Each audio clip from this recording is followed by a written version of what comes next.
है कि कथा में जब नारद बाबा सारी सामग्री सुन करके पृथ्वी पर आए तो नारद बाबा देख रहे हैं कि कथा कहीं कैसे जाए, क्योंकि ये बात तो आप ही जानते होंगे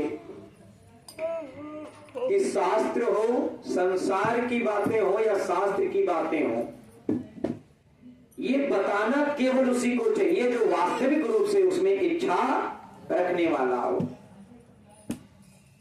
यदि तुमसे कोई सलाह ही नहीं लेना चाहे, तुम खाली पीले में डंडे टांग लड़ा रहे हो, तो ये भी गलत बात है। जब तक तुमसे कोई पर्सनली परामर्श ना ले, चाहे वो लौकिक बात हो और चाहे वो आध्यात्मिक की बात हो, चाहे वो शास्त्र की बात हो, चाहे वो संसार की बात हो, पर्सनली कोई तुमसे जिज्ञासु बन करके ना पूछे, तब तक उसको गाइड करना ही मूर्खता बताया गया है। तुम खूब उसे समझा रहे हो, खूब समझा रहे हो, तुम्हें इग्नोर करते जा रहा है, इग्नोर करते जा रहा है, क्या फायदा तुम्हारे समझाने का? वास्तविकता तो ये है कि वो तुम्हें समझना ही नहीं चाहता, तुम जबरदस्ती उस पर टांग अड़ा रहे हो। तो नारद बाबा ने देखा कि इतनी सुंदर कथा जो जीवन में परिवर्तन कर देने वाली, जीवन को सुख संपदा से भर देने वाली, जीवन के हर रास्ते को, हर बुराई को खत्म कर देने वाली इतनी सुंदर कथा जो विष्णु भगवान से सुन करके आया हूं, एक कहूं किससे? क्योंकि सब लोग इसके अधिकारी भी नहीं है, हर कोई इस कथा के अधिकारी भी नहीं है जो श्रवण कर सके, ये भी समझना। क्योंकि कथा की अपनी कुछ मर्यादाएं होती हैं, अपने कुछ नियम होते हैं, कुछ विधान होते हैं जो शास्त्र सम्मत है। इस प्रकार के वचन को सुन करके क्या देख रहे हैं कि सुंदर काशीपुरे नगरे आसीत अति निर्धना दोक्षम व्याकुलो भुक्त्वा नित्यम ब्राह्मण भूतले दुखितम ब्राह्मण दुष्टा भगवान ब्राह्मण प्रिया। बाबा ने देखा कि सुंदर काशीपुरी नाम का नगर है, उसमें ब्राह्मण देवता रह रहे जिनका नाम शतानंद है। ब्राह्मण देवता पंचग्रह भिक्षार्थम अपने 5 घर भिक्षा मांगने के लिए जाते हैं, जो कुछ भी मिलता है उसी से अपने जीवन को व्यतीत करते हैं। हाथ जोड़ करके नारद बाबा भेष बदल करके पहुंच गए।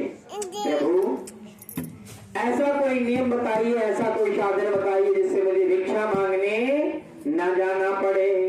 और हाथ जोड़ करके प्रार्थना किया कि प्रभु मैं तो ये नारद जी ने सारा नियम, सारा विधान बता करके अंतर ध्यान हो गए, लेकिन जब ब्राह्मण देवता अपने घर आए तो लिखा है कि रात्रि निद्रा ना भवेते, रात में नींद नहीं आई, कारण मन परेशान है।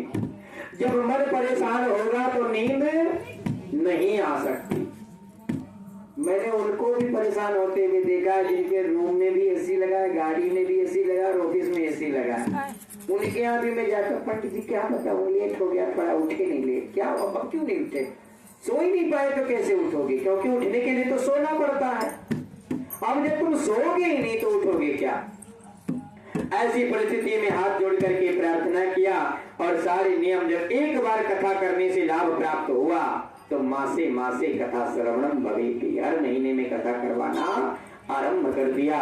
भगवान ने जब धन धान्य से परिपूर्ण कर दिया, हर प्रकार की मनोकामना को पूर्ण कर दिया, मनवांछित फल से परिपूर्ण कर दिया, तो उसी समय लकड़ी बेचने वाला लकड़हारा प्यासा था, पानी प्रसाद के लिए अंदर गया, देखा कथा हो रही है, प्रसाद खाया और दोनों भगवान की कथा में बैठ करके खूब आनंद से भगवान के नामों का गुणगान करने लगे।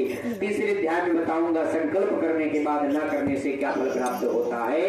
इसलिए खंडे द्वितीय अध्याय संपूर्ण। बोले श्री सत्यनारायण भगवान की, बोल गोविंद भगवान की।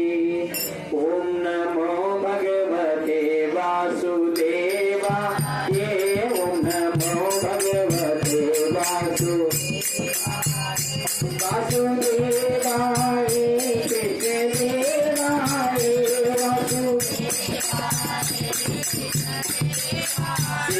ओम नमो भगवते वासुदेवाय, ओम नमो भगवते वासुदेवाय कृष्ण देवाय